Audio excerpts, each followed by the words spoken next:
वैयक्तिक आयुष्यापासून व्यावसायिक जीवनापर्यंत सर्वत्र फोटोग्राफीचा वापर केला जातो। कलेच्या क्षेत्रात मॉडेलिंगमध्ये फोटोग्राफीचा सर्वाधिक वापर केला जातो। व्यवसायाच्या क्षेत्रात पाहिले तर फोटोग्राफीचा वापर एखाद्या प्रोडक्टच्या फोटोसाठी केला जातो, जेणेकरून त्या प्रोडक्टचे मार्केटिंग चांगल्या प्रकारे करता येते। फोटोग्राफीचा वापर विज्ञान आणि तंत्रज्ञानातही मोठ्या प्रमाणात केला जातो।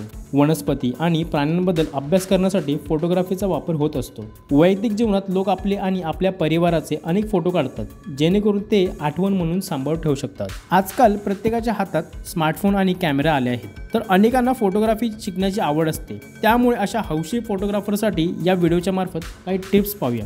सब्जेक्टशी जवळीक साधा।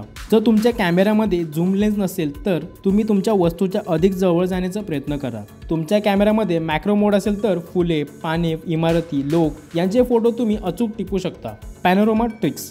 तुमच्या फोनची कॅमेरा क्षमता वाढवण्यासाठी ही एक भन्नाट ट्रिक्स आहे। तुम्हाला जी गोष्ट फ्रेममध्ये घ्यायची असेल तर ती अनेक वेळा कॅप्चर करण्यासाठी पॅनोरामा शूटिंगचा वापर करा। अपसाइड डाऊन ही एक जबरदस्त ट्रिक्स आहे। यामध्ये तुम्हाला कॅमेरा किंवा स्मार्टफोन उलटा फ्लिप करायचा आहे, जेणेकरून सब्जेक्ट आणि त्याचे प्रतिबिंब दोन्ही कॅप्चर करता येते। छिद्र किंवा आकृतीमधून क्लिक। वर्तुळ किंवा आयताकृती स्थापन घटक शोधक तुम्ही फोटोग्राफी आणखीन सुंदर करू शकता, ज्यात अरुंद होणारा रस्ता, पुलाची कमान किंवा एखाद्या पाईपमधून तुम्ही सब्जेक्ट क्लिक करू शकता। स्ट्रीट फोटोग्राफीसाठी ही भन्नाट आयडिया आहे।